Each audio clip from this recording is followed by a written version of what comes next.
I'm sure every Marvel, DC, and especially Texas Chainsaw Massacre fan knows full well what a reboot is, and is probably getting sick of even hearing the word these days. You big stupid jellyfish. The concept of reimagining a classic franchise isn't inherently bad though, with movies like Casino Royale, Batman Begins, and Dread proving that with the right talent and a strong dedication to those ideas, you can get something truly fantastic. I think most people's animosity towards reboots comes from just how many we're getting in such a short span of time, and the fact most of them end up disrespecting the classics they're reinterpreting by forcing in one-sided ideological messages over good storytelling. But let's wind the clocks back to 2003, back when the concept was relatively fresh, and the world hadn't been exposed to the horrors of Alex Kurtzman's Star Trek, Ghostbusters 2016, and Doctor Who, back when television was still in the middle of a golden age. Shortly after Return of the King released and capped off one of the greatest trilogies of all time, a 3-hour TV miniseries was released on the Sci-Fi Channel, helmed by veteran Star Trek writer Ronald D. Moore and producer David Icke. It was a grittier reimagining of a classic 1978 TV series, one that caught flack for being too similar to George Lucas's Star Wars that it ended up being sued over the designs of its ships and its robot antagonists. I'm ashamed to say I was going through a massive weeb phase during its airing from 2004 to 2009, so it completely passed me by like many other premiere TV shows, movies, and games released in that era.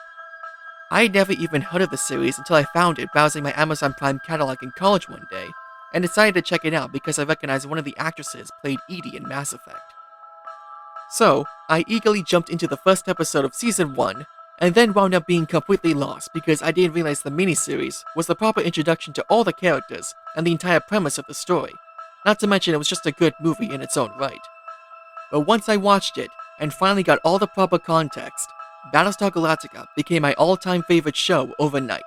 While BSG may not be the first sci-fi series to feature mature subject matter, a more realistic and often brutal depiction of space battles, or intricate story arcs that span multiple seasons, it's how it builds off those three pillars with multifaceted writing and a cast of flawed yet ever-evolving characters that puts it above nearly everything I've seen both in and out of its genre, even today. I'm sure that must sound pretty hyperbolic, but I wouldn't be making this video if I didn't have any substantial proof to back that claim up. I won't get into many spoilers outside of the initial premise and a general overview of a few main characters and plot points, so anyone seeing this can jump straight into the miniseries no problem. But by the end of this video, I hope to make it clear why Battlestar Galactica absolutely deserves to be at the top of everyone's binge list, regardless if you're a science fiction fan or a fan of the original series, because it's that good of a show, as well as an amazing reboot. So, with all of that out of the way, let's get started. Battlestar Galactica takes place in a distant solar system, where humans have developed an advanced interplanetary civilization known as the 12 Colonies of Poeple. After many centuries of rapid development, they develop a race of sentient machines called Cylons to serve as their manual labor force. Eventually, they rebel against their creators in what's known as the First Cylon War, which lasts for 12 years until they mysteriously disappear beyond the borders of the colonies. The show picks up 60 years later, where the Cylons return in force and proceed to wipe out all of the colonies in a devastating nuclear holocaust. This was made possible by Number 6, one of 12 new Cylon models made to look human so she could infiltrate the colonial defenses with the unwitting help of renowned scientist Gaius Baltar, and upload a virus that basically renders every Battlestar and Viper of the colonial fleet into expensive paperweights, so the Cylons could tear right through them unopposed. All that remains is the eponymous Battlestar Galactica, the only warship known to have survived the initial Cylon attack led by Commander Bill Adama, and a fleet of 50,000 survivors headed by the newly sworn president, Laura Roslin. Together, they intend to guide the remnants of their civilization towards Earth, the mythical 13th colony of humanity as foretold by the religious scriptures left by their gods, the Lords of Poeple. That's the basic premise laid out by both shows, more or less, with the reboot portraying it as a more post-9/11 style tragedy as opposed to the original's Buck Rogers style space adventure. BSG's structure is similar to any classic Star Trek show, with each episode centering around a conflict that could potentially endanger the entire fleet, while it focuses on a handful of the ensemble cast as they try to solve it, and work out their own issues along the way. Season 1 does feel a little more self-contained compared to the rest of the bunch, but it still sets up important plot points and character arcs that only get built on as the series progresses. One of the main goals of BSG's writers was to explore just how arduous this journey is on every front, between the crew of the Galactica contending with the fact that if the Cylons ever caught them off guard, they could all be wiped out in a matter of seconds, and the daily struggles of the fleet as they try to manage their resources and establish some form of law and order in the wake of the chaos of the attack. So yeah, with no fancy replicators or space magic, things are pretty fracked for the humans, which was the series' creative way of saying fuck repeatedly on network television. But Ron Moore's goal was to show how in spite of all the loss and hardship they endure, they still find the strength to push on, in the hopes of fulfilling the dream of reaching Earth. That's not to say everyone's always willing to put aside their disagreements and sing Kumbaya around a bonfire all the time, because there are some conflicts that just inevitably lead to civil unrest or outright violence. And even then, there are usually rational explanations behind those actions. And both sides are willing to compromise more often than not just for the sake of security. It's this nuance and believability that makes Battlestar Galactica's cast one of my all-time favorites. Because even when some of them may seem one-note or just plain assholes on the surface, they're usually revealed to have a deeper complexity that puts them above a shallow archetype, and generally, many of them go through drastic character arcs across the series. Everyone from soldiers, terrorists, to even honest-to-God Cylon sympathizers are all given clear motivations behind their actions, making it easy to see why they believe they're justified in making horrific decisions. BSG excels at exploring morally gray subject matter, like the question of sacrificing thousands so tens of thousands can live, and the philosophical debate of are humans truly better than Cylons because they created them and are now paying for their hubris for trying to play God and denying their responsibility. The best way for me to really explain this is to give a general overview of some of the major characters and plot points, which I'll try to do with as few spoilers as possible. And I think there's no better place to start than with the man who commands the Galactica itself. How, why, doesn't really matter now. What does matter is that as of this moment, we are at war. Commander William Adama, played by the legendary Edward James Olmos, was meant to oversee the Galactica's conversion into a museum when the Cylons attacked. Few people know the brutality as well as he does, being a veteran in the First Cylon War, and no one was more eager to jump back into conflict with them the second the news struck, putting off his retirement and Galactica's decommissioning indefinitely. You could say he's a patriarchal figure. No, not the toxic variety that feminists like to complain about these days, but a compassionate yet stern father figure for the crew, and a seasoned tactician against the Cylons. If a situation looks hopeless, you can bet Adama will be the one to get everyone back on their feet and push through it. But I promise you one thing.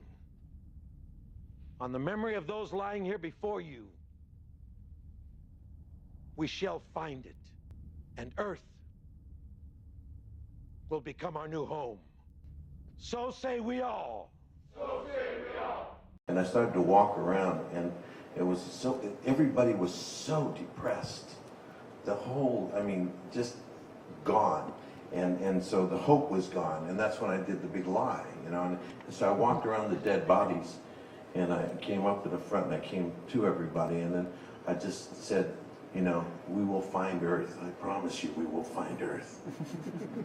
So say we all. And nobody said nothing. And I said, so say we all. So say we all. So say we all. So say we all. That's what the third time happened. And of course, that became, it really united everybody. In a way, the camera department, people were shocked. People started crying. It became a very, very strong single moment of hope. And that's when we knew, right from the very first day, that the show was going to be something that we would never be able to understand, nor could we, because it had a life all of its own. Everybody. There were kids in our crew, actors on camera that had never been on camera before. And these people all rose to the level of incredible expectation, and they all went for it. And boy, some of the best performances we had were the young ones who had never done anything.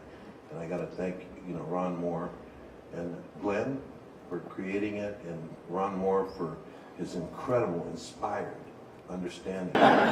When they see this program in 50 years, they're going to say, man, these people are really hitting it right on the head. You know, this was really amazing. It really speaks to us today. And because it's not going to, believe me, it'll happen before, it's going to happen again. So say we all. So say we all! That's not to say he's a saint, however, because he could be just as immovable as a 10-ton boulder, and that's what he judges as right for the situation. His decisions often put him at odds with everyone from the president to his own son, but no one could ever accuse Adama of caring about anything except the safety of his ship and his crew. We're done here. Excuse me, sir, but my questions are not finished. You've lost your way, Sergeant. You've lost sight of the purpose of the law, to protect its citizens, not persecute them. Whatever we are, whatever's left of us, we're better than that. He's a realist, serving as the perfect foil for Laura Rawson's idealism as the two of them butt heads over how the fleet should operate, and whether to put any more stock in the religious texts beyond an Earth truly exists. In essence, Commander Adama represents the best and some of the less desirable qualities of humanity as a whole.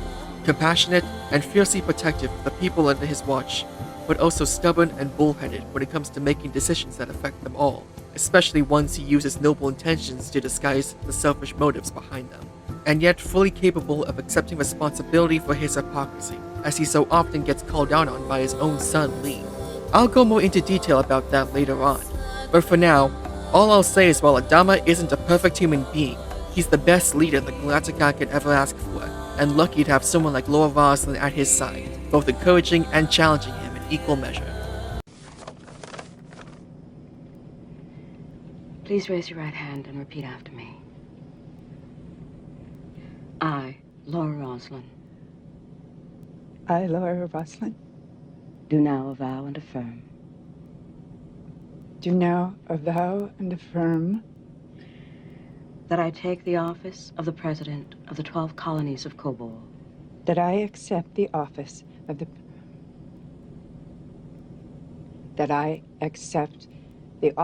President of the 12 colonies of Kobol. Now, at first glance, Laura Rawson must seem like a meek schoolteacher without the nerve to even raise her voice at the obnoxious students in the back of her classroom. And that would be a fair assessment because that's exactly what she was before the attack. Her only qualification for becoming president was the fact that she was the only person of the entire colonial government who wasn't reduced to nuclear ash. Most people would assume she's just a spineless desk jockey, easily bent to anyone's will with enough pressure applied.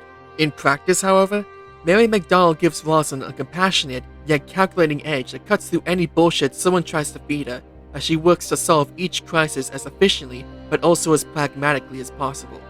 I'm not exaggerating when I say even some Cylons get taken aback by how ruthless she can be at times, with fans going as far as nicknaming her Madame Airlock given how many she sends tumbling into the void of space, and also how close she gets to condemning many of her human enemies to the same fate. You know a way to prove it? Throw them both out the airlock. Let them see if there really is a Cylon god. The whole situation with our show is continually offering both of those feelings to us to grapple with. On the one hand, there's an incredible hopelessness in the darkness at moments, but there's a continual light that seems to come through in the show, and there's a continual touching of the human condition in a way that's admirable. So you can begin to assume that somehow one's survival instincts and one's intelligence as a species will move it forward. Yeah. Because I felt that the world is now, the world of Battlestar is the world that we are in. I need to, as an artist, be connected to things that are speaking to people and to our lives as they are. And I also was very inspired by the idea of being able to play a middle-aged woman who discovers power, who was not prepared for the situation. Because I think that's quite often the case with women of my age. Even though we grew up during feminist years, we weren't necessarily raised from the day we were born to be prepared for these situations. And I love the idea of the discovery within the role. There's also nobody who cares more about the safety and security of everyone in the fleet besides Adama, which makes her the perfect foil for him as she tries to approach conflicts from a more diplomatic and reasonable perspective. Most of the time anyway. It can be a tense and often turbulent relationship, but they do learn to value each other's perspectives over time, as they work to inspire the hope and the faith that Earth does exist, and to maintain some form of law and order until they find that new home for humanity so they can thrive once more. What I love about Rosalind is that she fully embodies what I said earlier, that even her most self-serving and duplicitous actions have some form of noble intention behind them, and there's always a clear line of logic to follow that makes it obvious why she was driven to those actions, even if they aren't the right thing morally or ethically. None of the characters are ever afraid to call her out on her hypocrisy, and two of the most devastating but also compelling story arcs come as a direct result of her trying to hold on to her presidency by any means, and becoming a religious icon to unite the people. But even when you take all of her bad decisions into account, Laura Roslind's strong moral center and dedication to being humanity's leader are what make her one of the most compelling characters of the entire show, and one of the best female characters I've seen in general. She's a prime example of a strong female character who doesn't need to sacrifice her femininity or be a complete bitch to everyone around her to show that she's a confident yet compassionate leader that deserves to be respected. They have taken over. What do you think we're doing here? Those were real live bullets they were firing at us. And you're gonna run. You're not gonna do a damn Well, it doesn't thing. matter what you do either. Both of us gave up the right to be involved the second. I don't give a frack if you want to light candles and hold hands with yourself. There are people out there who want to help. I want to do something. I don't want you to frack it up. Don't take the moral high ground with me, Laura. You don't Madam have President Gaius, is that clear enough to your brain? Or do I have to shine a light up your ass to see it? BSG having great female characters is kind of a running theme, which will become more apparent once I get into my next character breakdown. Find a way to Earth or we don't. I just want you to know, Kara, that I'm your friend. I love you. If there's anything you want to talk about, anything you want to get off your chest, then I'm here for you. Did you say you love me? Well, Leah Dama loves me. no, all I meant was... No, seriously. Very sweet. You love me. No, you love me. You can't take it back. There's no take-backs. You're dreaming it, Kara. You love me. You're dreaming it. You love me. Dreamer. Mm-hmm. I've decided to break down both Apollo and Starbuck at the same time because their development is so heavily tied to one another, and the fact they were both surrounded in a form of controversy during BSG's run. This goes back all the way to the original Battlestar Galactica in 1978, which was cancelled after a single season because the viewership numbers couldn't match the production costs. After the Galactica 1980 movie capped off the series somewhat underwhelmingly, series creator Glenn A. Larson and Richard Hatch, the original actor who played Apollo, had been working to revive it in the decades since. When the 2004 reboot was finally unveiled to the public, it wasn't received well by the fans, with Hatch being among the crowd calling heresy once they saw Starbuck, his roguish companion and fan favorite from the original series, had been gender swapped. I'm sure that must have been a massive red flag for them back then, and especially for people jumping into the series today, given how badly we've seen established characters altered to serve an agenda turn out. But like most things in Battlestar Galactica, there's much more to Kara Thrace than her just being a woman, and we were blessed with the fact writers were actually held to a higher standard back in 2004. When I first read the script, I had no idea. I mean, I knew the original series, but I had no idea that Starbuck was a man in the original series. And so my father was like, you need to go and you need to watch, you know, some of the original series before you audition for this. And so I did, and we're watching the show and we're like, they're talking about Starbuck. Where's Starbuck? We have no idea. And then we realized it was Dirk Benedict, and we're like, oh.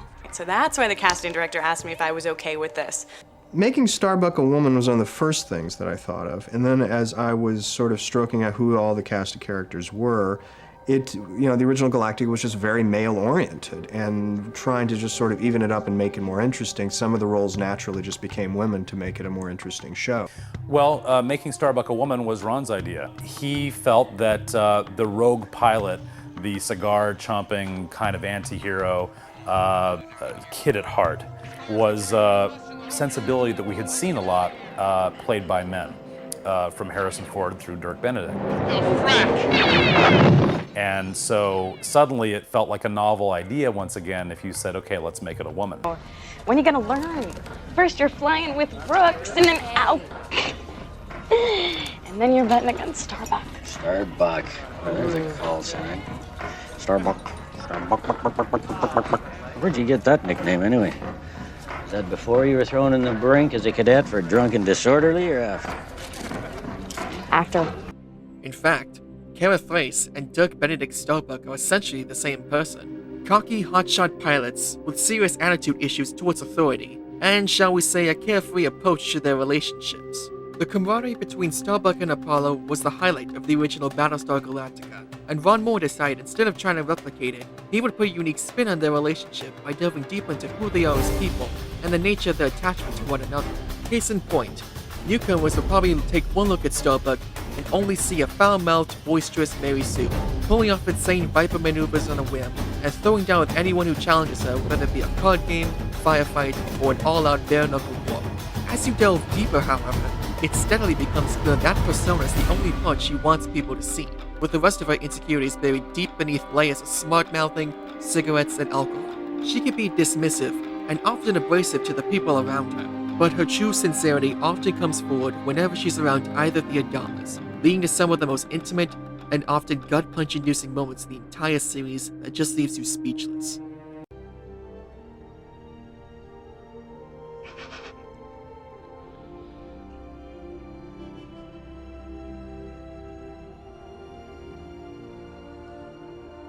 Because I made a mistake. Because I was so in love with him, and I let that get in the way of doing my job. Not for me, no.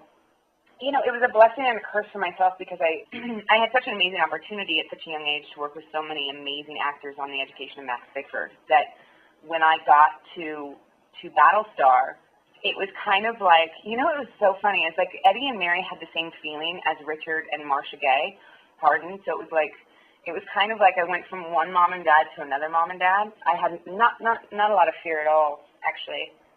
All of this is conveyed brilliantly by Katie Sackhoff, which still amazes me considering just the year prior to Battlestar Galactica's airing, she starred in one of the absolute worst horror movies of all time, Halloween Resurrection. And yet, here she is in 2004, outshining many Hollywood actresses today whenever Lee's brother Zach or her difficult childhood come up, not to mention a certain scene towards the end of the series, which just may well be the greatest cover of a Jimi Hendrix song I've ever heard. Trust me when I say the Starbuck from the beginning of the miniseries is a far cry from who she ultimately becomes by the end, and that goes double for Apollo. When he first arrives on Galactica, you'd be hard-pressed to find any colonial officer as straight-laced or as noble as Lee Adama, nor anyone as critical of his father. To say their relationship is in a tough spot would be an understatement, but daddy issues aren't what define who Lee is, and what he strives to be. The idea behind the new Apollo-Starbuck dynamic was for the two of them to steadily adopt traits of one another as the series progresses, with Lee learning to trust his instincts more than a strict military discipline, while Kara learns to accept more responsibility as she steadily races through the ranks. My first reaction when I read Battlestar Galactica on the front was, oh no, why go back to material that's been done, you know, why not come out with something new? But then I read it, and it is new, and that's why I did it. Had it been the same as the old show, I think I would have been really reluctant to do it, because you can't do the same as an old classic. But the point about the show is it's a new thing, and once I appreciated that, and straight away it was obvious to me that Lee Adama was no Apollo from the original, and that was a release, a breath of fresh air, which meant that this was exciting, doable, and I was thrilled to get the part. Sometimes it feels like the whole ship thinks Starbuck would do better. I don't. How can you be so sure? Because you're my son. I'll bring it back. You better. I'll kick your ass. They both go through major character shifts across all 4 seasons, gaining prestige, losing respect, and drastically affecting how they perceive the world around them, and how others perceive them in return. And yet, they remain the same inseparable team at their core. It's a bond that transcends friendship and even romance, destiny seeming to always push them together, only to have outside forces tear them apart in one form or another.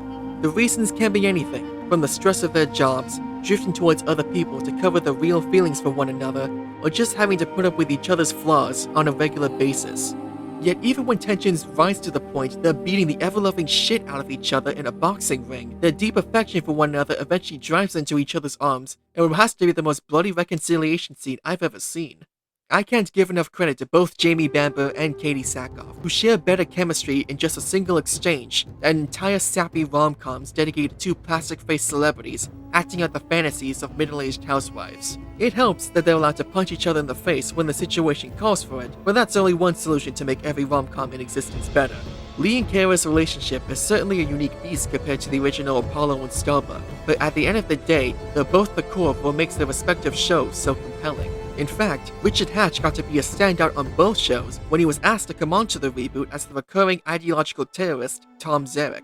Out of all the relationships I've seen play out across numerous movies and TV shows, I think what I've come to appreciate most about Apollo and Starbuck's bond is that it doesn't evolve into soap opera level melodrama, where those couples constantly bicker at one another just to generate artificial conflict and pad out the time until the next steamy hookup, only to repeat the process ad nauseum.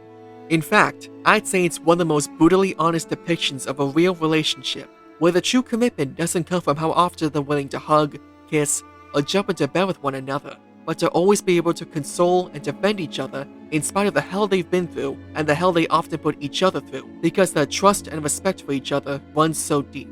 They're both heavily flawed people, but still form an unbreakable team capable of defying the odds and pulling the fleet through what many would call certain doom on numerous occasions. So, we've established several amazing protagonists, but the best way to measure a character's convictions and morality is to have them tested by their antagonists, and Battlestar Galactica has several surprises on that front.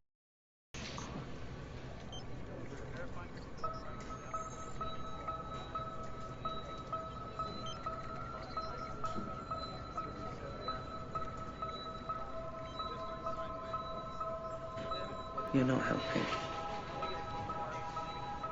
I'm sorry, how can I help? Oh, I forgot to mention, familiar with their technology because I've been having sex with a Cylon for the last 2 years now. I'll come up with something. I love surprises.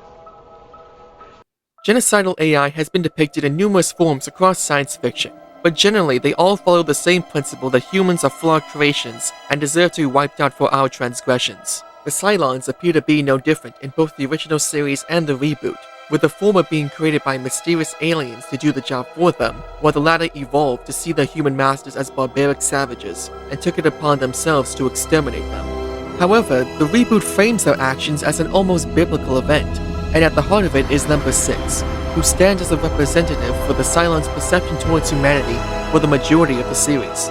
Now, I had a general idea of what to expect going into BSG because, like I said, I'd already seen Trisha Alpha play an AI character in another blockbuster sci-fi franchise, but what I wasn't prepared for was just how varied the character of 6 really is, and the fact that this was her first gig as a model-turned-actress. I'm sure everyone has their own list of underappreciated actors who constantly get passed over by Hollywood, but I don't think I've seen another production with as much criminally overlooked talent as Battlestar Galactica, and square at the top of that list is Trisha Helfer, with Katie Sackhoff coming in a close second. I've rewatched BSG numerous times both for fun and research purposes, and it still amazes me how much work she puts into differentiating each version of 6, from Gaius' cold yet playful lover to a dispassionate machine hell-bent on destroying humanity, but still can't help but be fascinated by us. What are you working on? If you were really a chip in my head, I wouldn't have to tell you that, would I? Indulge me. Entire squadrons lost power just as they engaged the enemy. The CMP is a navigation program, but you made changes to the program, said you were building in back doors for your company to exploit later.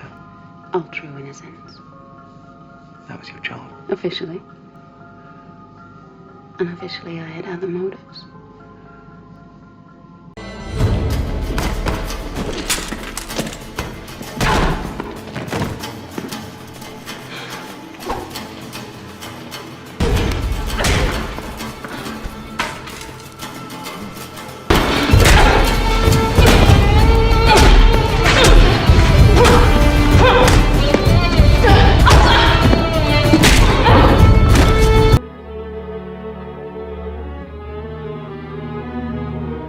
No, I didn't have trouble keeping them straight because to me they were different people. I kind of likened it to being, identical twins that were raised separately. So their individual lives, or in the cases of the Cylons, their individual missions, affect their personality, and how much, the biggest factor for me was how much human interaction some of them had, and what that interaction was like. Gina had a lot of human interaction, but it was tainted very poorly at the end, so it affected how she felt about humans. Caprica, had fallen in love with a human, so it affected the way she felt.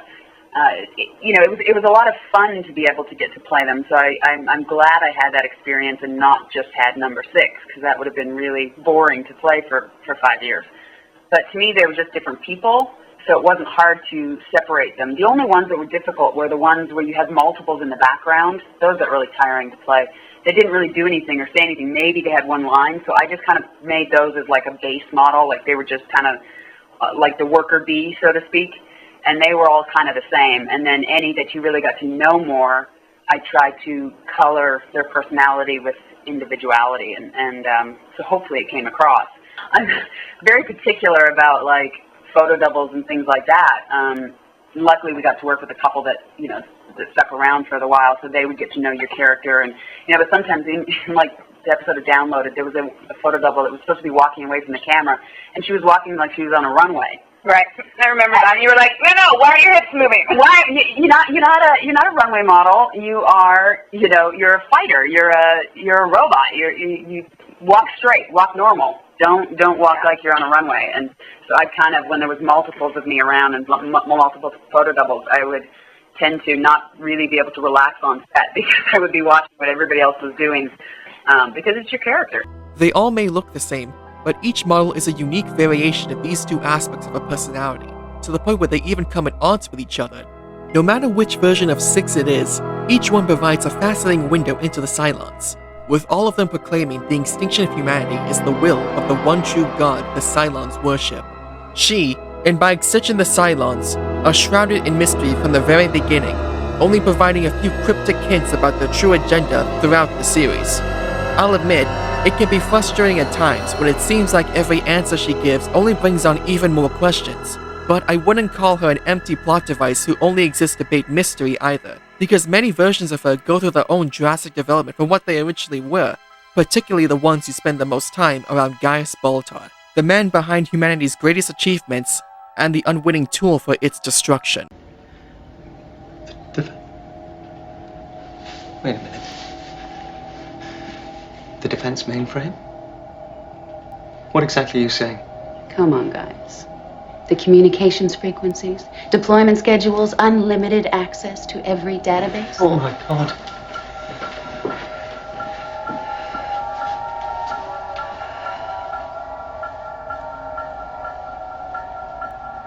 I had nothing to do with this. You know I had nothing to do with this. You have an amazing capacity for self-deception. How do you do that? How many people know about me, specifically, that I'm involved? And even now, as the fate of your entire world hangs in the balance, all you can think about is how this affects you. Gaius is what happens if you took Tony Stark from the beginning of Iron Man 1, with his good looks, unfettered genius, and compulsion to sleep with every attractive woman he meets, and mixed it with Grima Wormtongue's Weasley, self-serving instincts, with a large dose of both their egos to boot. When we first meet him, he has it all, from unshakable prestige for developing the most advanced computer system of the 12 colonies, every news outlet and especially female journalists wrapped around his thumb, $1 million lake house, and Trisha Helfer as a girlfriend. He's the kind of guy you would hate on principle, but what makes Gaius so compelling is the fact that while he is narcissistic and arrogant, James Callis gives him an endearing charm through great comedic timing and dramatic sensibilities. You end up wanting to see him succeed in winning the trust of Adama and Voslin, as he constantly gets encouraged and berated by an apparition of 6 who demands he enter a one-sided relationship with her. Some of BSG's best comedic moments revolves around Gaius interacting with other people and 6 at the same time, despite being the only one who can see and hear her, as she constantly chides him and even sexually arouses him in plain view of everyone. Cut the BS. You said you had a way of detecting human from Cylon. Do you or don't you?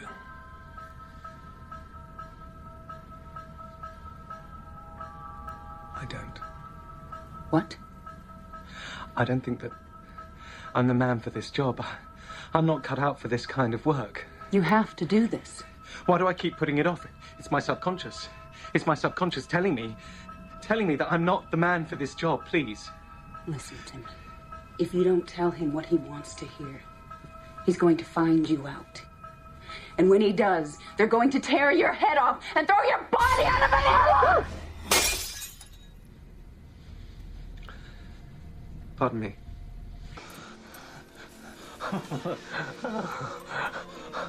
What's up, Doc? Lieutenant Thrace. It's good to see you. I'm just keeping up with the old exercises.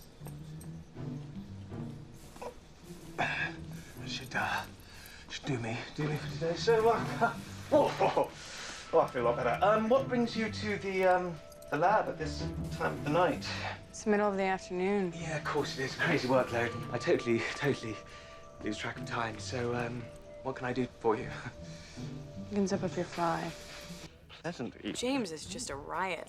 He just cracks me up. I had a scene where I had to dead look at him and not make an expression for the whole scene, and he's sitting there cracking me up inside, and I'm going, okay, don't laugh, don't laugh, don't laugh, don't laugh. Set against the, I suppose, the hilarity of not being in control of what you think or what you're going to say is the awful tragedy of being implicated or implicit in a major disaster, in a genocide.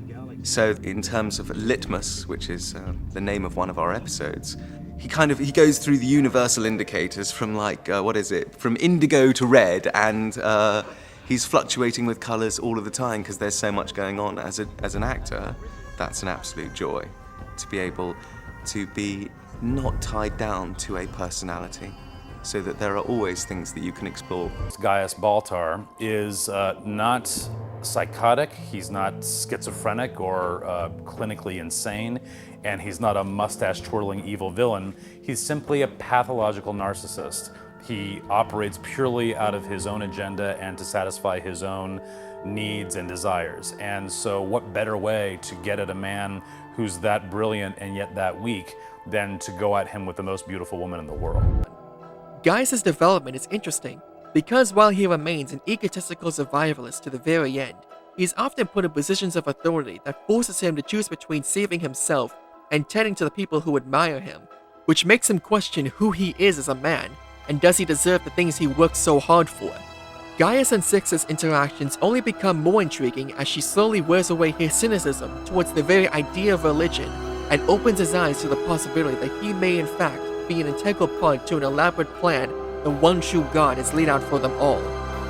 That's something I'll get more into during the harder critique part of this video, but for now, all I'll say is Gaius and Six are easily two of BSG's most pivotal and dynamic characters, even more so than Apollo and Starbuck, whose actions are always questionable, but will also keep you guessing as to where their true loyalties lie, and just how far they're willing to go to get what they want.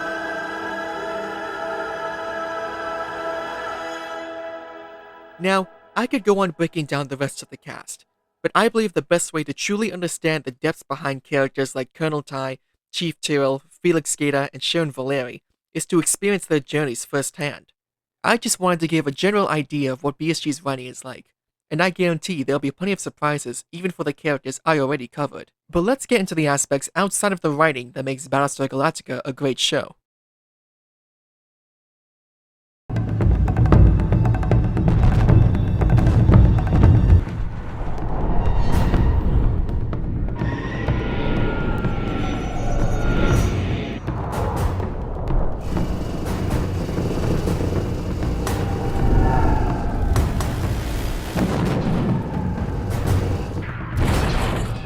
As a lifelong Star Wars fan and war movie enthusiast, my bar for great space battles and ground assault was pretty high going to BSG. Naturally, some parts have aged better than others, but I was still impressed at just how well put together most of the battle sequences were, with the only major drawback I'd say is most of it being portrayed in shaky cam and quick cuts, the big craze that ruined most action movies released at that time. That being said, I'd say BSG's action is more reminiscent of Saving Private Ryan than any god-awful Taken sequel, mimicking its handheld documentary style to really sell the chaos of each fight, and never losing focus of the major characters. Each skirmish is built around a David versus Goliath mentality, where the humans have to cleverly work around the limited numbers and firepower against legions of Cylon raiders and Centurions who can wipe them all out in a straight fight. This survivalist mentality is what keeps the action engaging throughout the series, because most of the time, the objective isn't to win, but to buy enough time for the humans to accomplish smaller victories, like gathering resources or clues to find Earth's location, and then jump away with the rest of the fleet. The show always keeps track of how many humans are left at the beginning of each episode, which makes even the smallest fight feel consequential, even for the main characters, because while you can expect most of them will survive to fight another day, they're more than capable of failing their assigned tasks, or getting the people around them killed unnecessarily, which can seriously affect their standing with their leaders and the long-term goal of repopulating a new planet. It's these aspects that are so effective at immersing you in this conflict, so even when you're looking at plain Canadian wilderness to serve as the backdrop for exotic planets, or fully CG Centurions blowing up in ridiculous fashion, you still buy these are credible threats the characters you've grown to care about thanks to the superb writing have to overcome. But even for its time, Battlestar Galactica had an impressive blend of both practical effects and CGI. So when you're watching people climb into real full-scale Viper models, handling guns like the experts they're portraying, getting into well-choreographed fistfights, or just seeing all the damage the Galactica sustains during each of its battles, it's more than effective at selling each of these threats as real danger. Battlestar Galactica is unusual in visual effects because we're studiously avoiding science fiction visual effects. We're not creating a sci-fi look, something that is going to take the audience out of the show. Instead, we want the audience, Ron Moore's concept was always that the audience would continue to be involved with the performance. They were there for the spectacle of human drama, and we just needed to frame it with visual effects. And so we've struggled to make sure that our visual effects are smoothly integrated into the live action, and that there's nothing fanciful about them, that there's physical operations behind everything that happens. Yeah, things like the space jump, we designed our set in such a way that we could get a Viper from its standing position into a launch tube. We then yank it, physically pull it for maybe 20 feet or so, which begins the shot down the tube, which then is taken over by visual effects.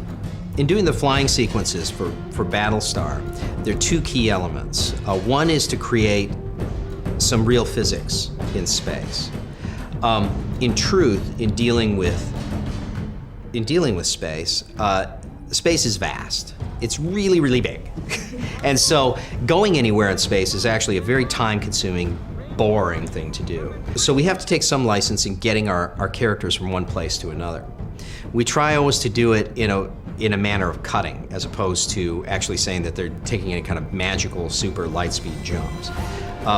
And we try to always place the audience in the canopy with our characters. We like to put our audience into that environment so that they can feel the threat of being in those conditions, under battle conditions. Every part of the Galactica itself feels as functional as the submarine from The Hunt for Red October, and is lived in as the Nostromo from Alien. The 70s retro future aesthetic also ties in beautifully to the story, because it was the fact that Galactica used things like cord phones, manual doors, and bulky single network computers that allowed them to survive the Cylon attack in the first place. But now it's left them at a massive disadvantage technology-wise, which makes every subsequent battle more dangerous for them, but thrilling for us. The decision to make the production design feel more real was the commandment. Thou shalt be real was sort of what we said overall in every component of the show. So the production design looked toward existing ships. You know, what does it mean to be on a ship? I was less interested in what is a ship of the future really going to be like, and trying to imagine gleaming surfaces and sort of magic things that do the wow factor of, hey, that's what a door looks like in the future, and hey, that's how they get their coffee. You know, when Picard orders his Earl Grey tea hot, it comes out of a machine. If Adama wants Earl Grey tea hot, he has to go and boil water, get the tea leaves, and pour them over. So we wanted a really physical kind of show.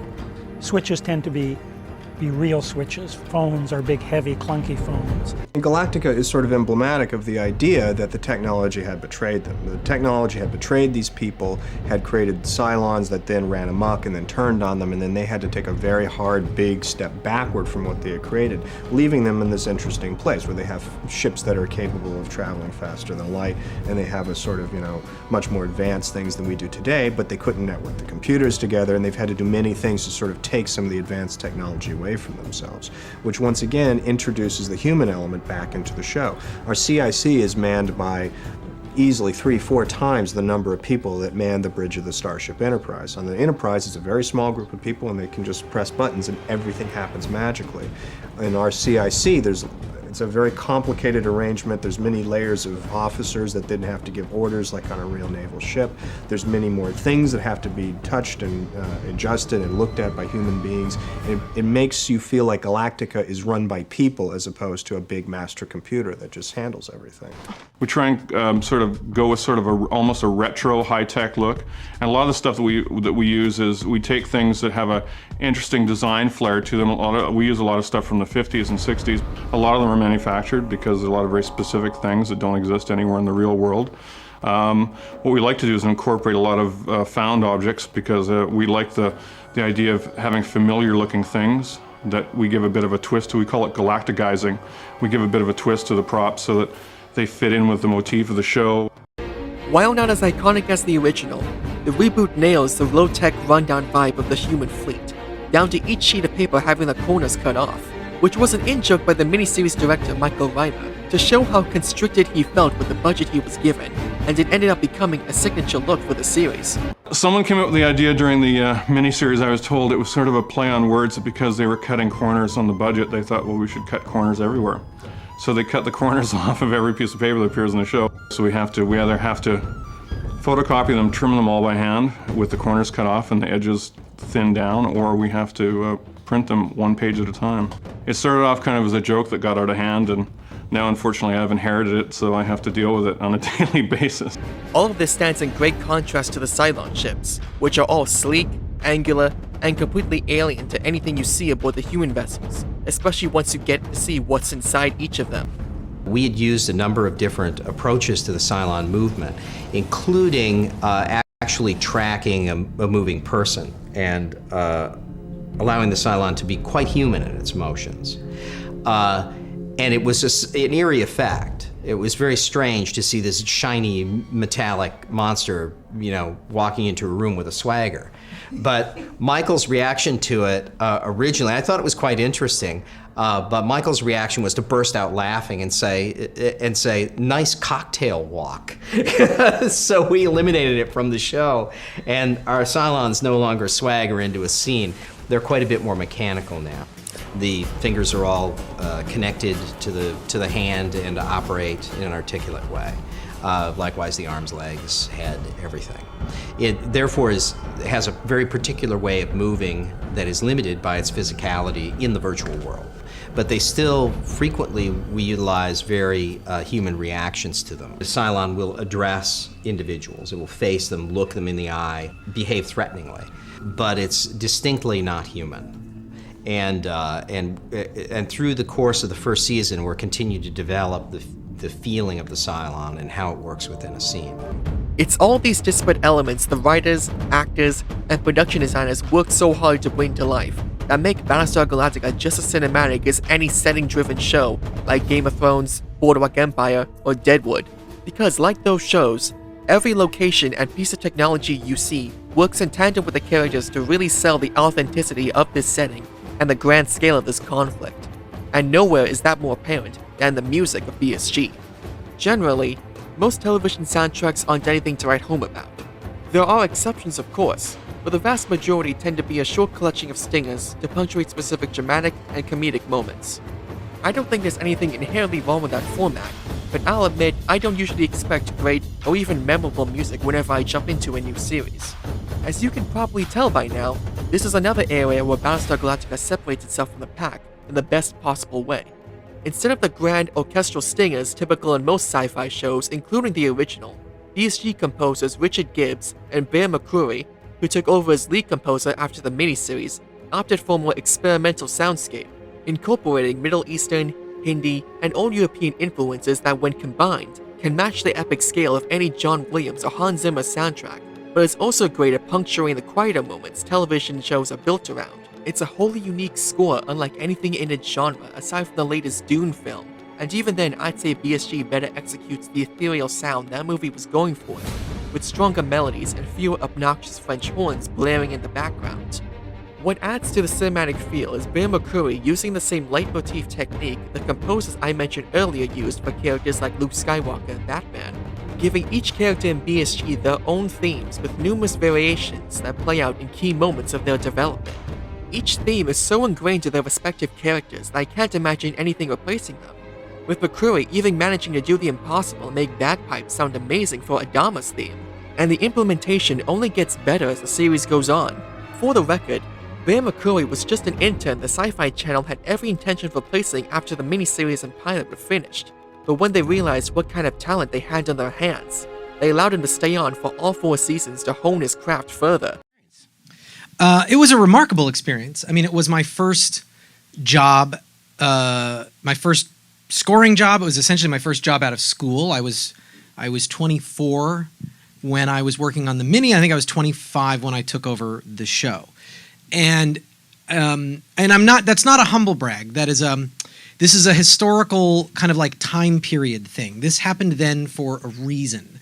And part of that reason was nobody wanted to do TV at that time. Nobody knew what Battlestar Galactica was going to be. Only the people that were watching it. And I mean, like, and before it even aired, like I saw the first episode 33 and I was like, this is something else. I don't know what this is.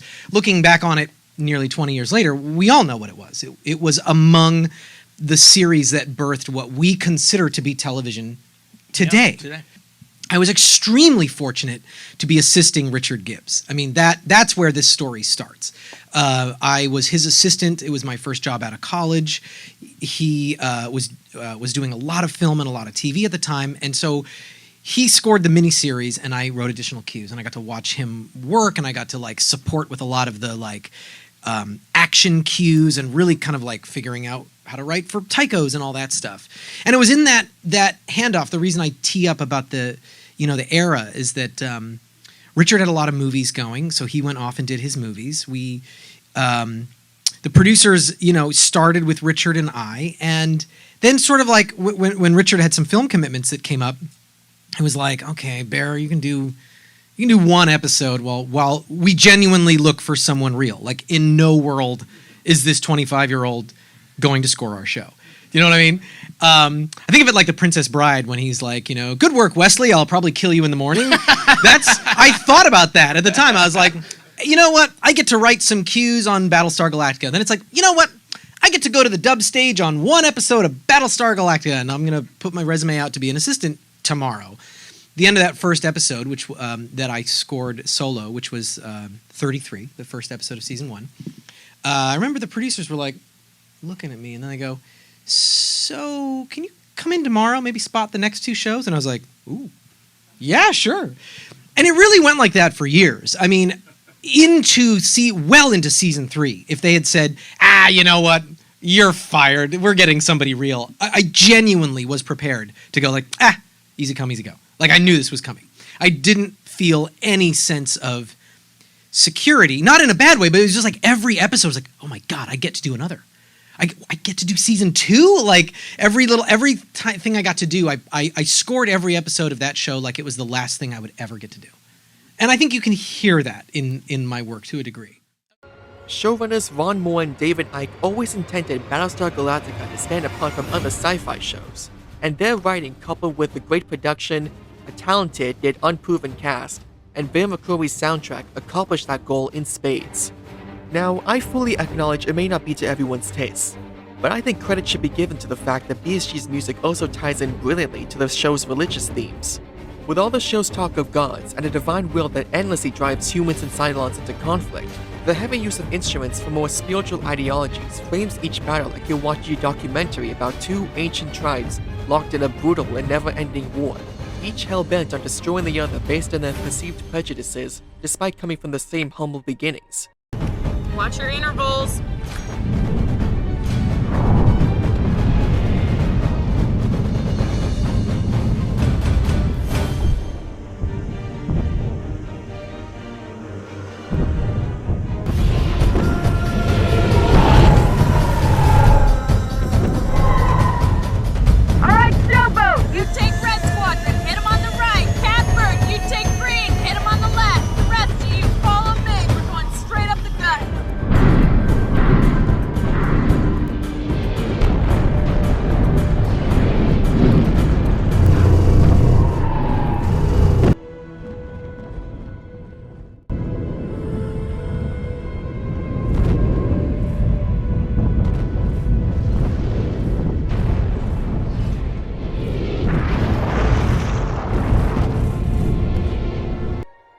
can go from catchy to haunting, or flow between existentialism and pure bombastic chaos because it isn't tied down by any preconceived expectations for the new niche both it and the BSG reboot carved for themselves. With so many unforgettable hits like the opening theme, each variation of Six, Boomer, and Starbucks themes, and pretty much every piece that plays during a climactic battle, it's become my all-time favorite TV score, and easily one of my top 5 favorite soundtracks, period. If any newcomer approaches it with the same open-mindedness as the reboot itself, I guarantee it'll be unforgettable at the very least. I'd say you have a serious problem. If I can help.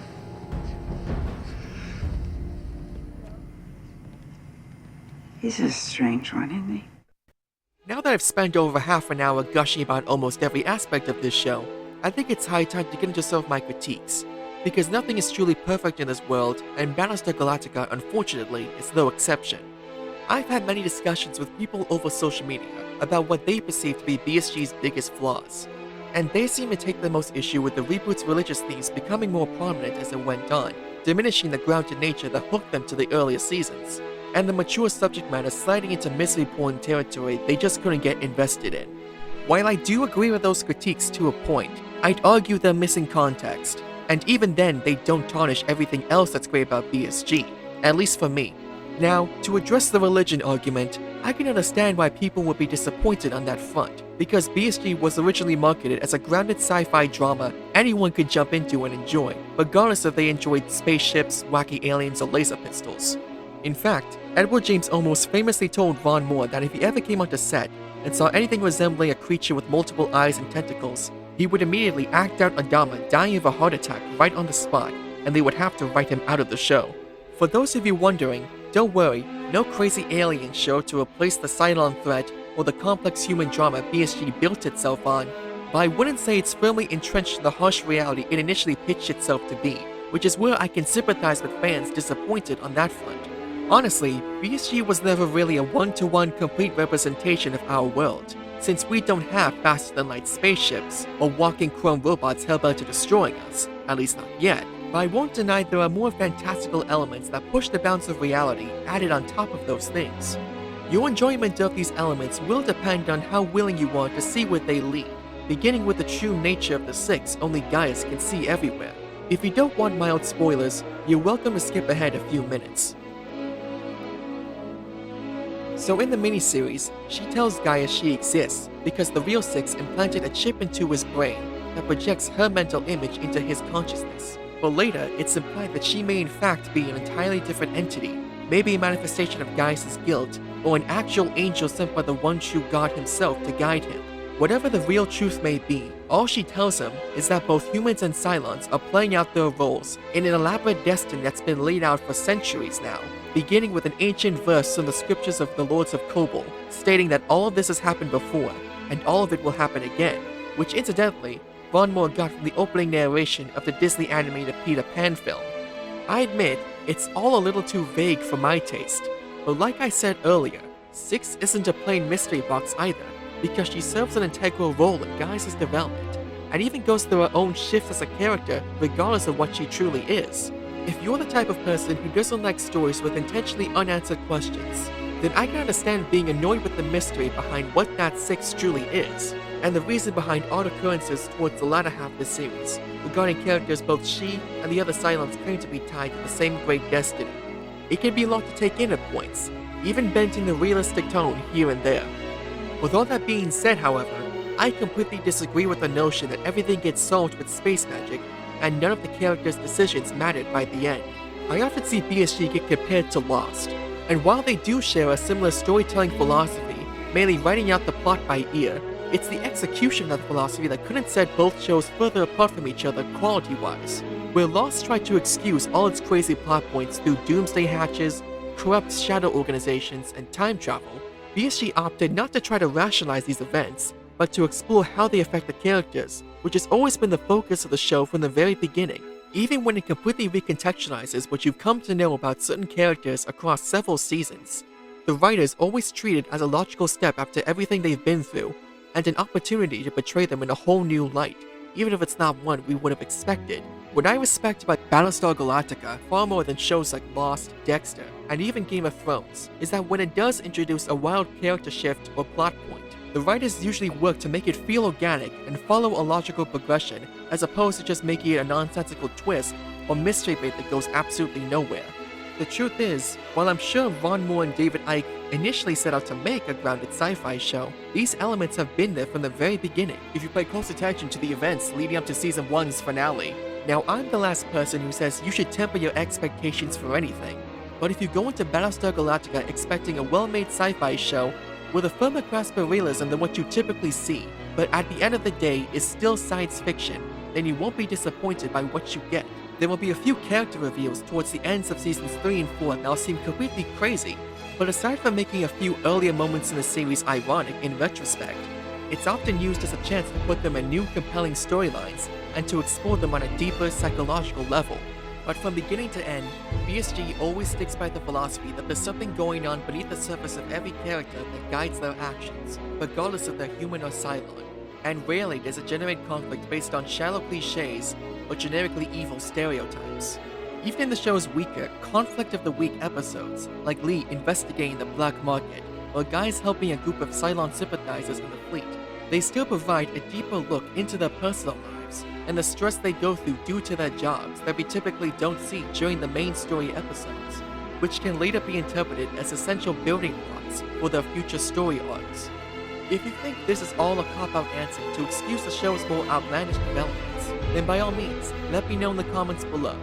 This was my experience watching Battlestar Galactica, and through all its highs and lows, I always appreciate how its rich characters and consequential drama consistently gripped me.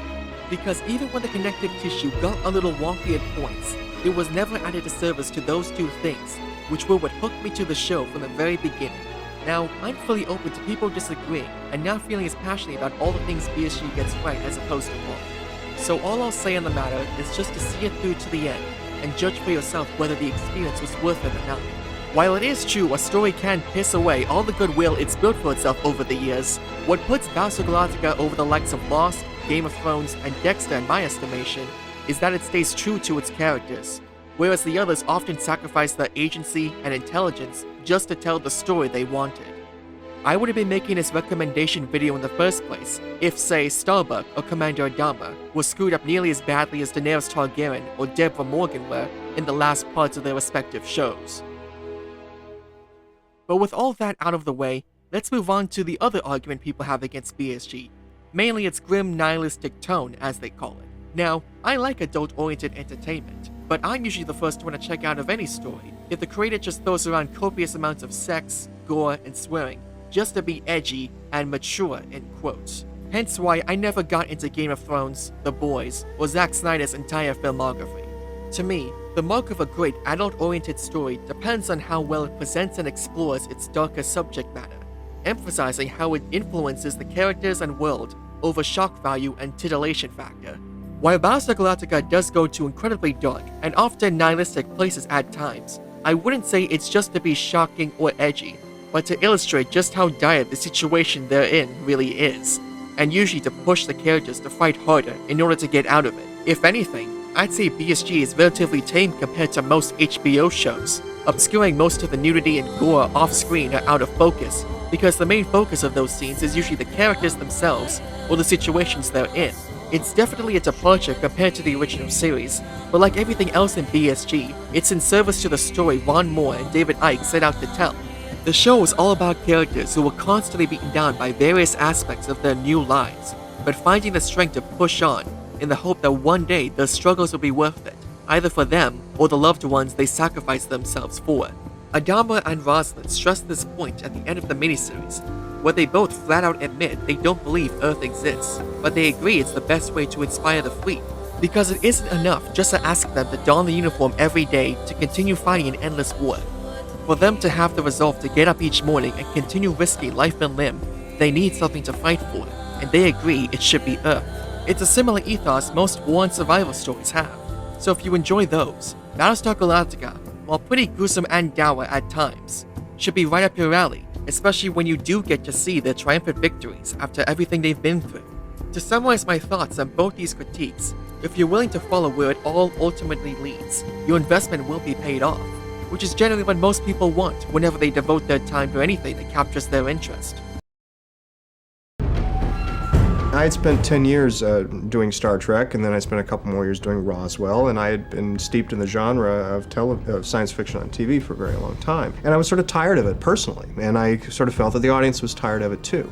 I think that a lot had changed between 1978, when the original Galactica series was on the air, and 2003, when the miniseries came on, and it seemed wrong not to sort of acknowledge that and sort of move the show forward instead of trying to recapture nostalgically something that was long gone and that existed, in the 1970s. To take the concept and take the show and take the premise and bring it forward and sort of pay homage to the spirit of what the show was, what the show could have been even in its day, and try to then make it something that would work today, I thought was doing it a greater service than to just sort of lose yourself in the nostalgia of it. We were concerned about alienating fans of the original Battlestar Galactica, but we also felt that those fans, although they might miss certain specific trappings of the original show, like the cast or certain aesthetic values that the original show had, we really thought that they would ultimately respond to the origin, the nucleus of Glenn Larson's idea, which was very simply a ragtag fleet banding together to survive. And that nucleus, that germ of an idea that so successfully spawned the original Battlestar Galactica, was one we were very grateful to have as our resource as well. As for science fiction fans in general, I think we both, Ron Moore and I, both felt that for the same reasons why we were interested in a more realistic approach to the genre, as fans of the genre, they would follow suit. I want to circle back to what I said at the beginning of this video about people getting sick of even hearing the word reboot in recent years. We're living in an age where that word usually brings two things to people's minds: either a soulless cash grab, or worse, an outright insult to the original property, serving as little more than just a brand for major studios to exploit. The funny thing about Battlestar Galactica is that when you look at it on the surface, it appears to be no different than most reboots we see. A drastic departure from the original series' story and tone, featuring various characters whose ethnicities and genders have been swapped. Given how often that approach has failed in countless other franchises, I can't blame anyone for having misgivings about getting into BSG. And yet, it manages to succeed in many areas where those reboots failed, by treating its characters more than just boxes on a diversity checklist, and exploring its new ideas to their fullest potential. Everyone has their own reasons for why they like a particular movie, game, or show. But I believe the one thing most people can agree on about the media they enjoy is that it usually makes their investment worthwhile in the end. Despite its stumbles, that's what's made Battlestar Galactica stand out as both a reboot and a show in the modern era.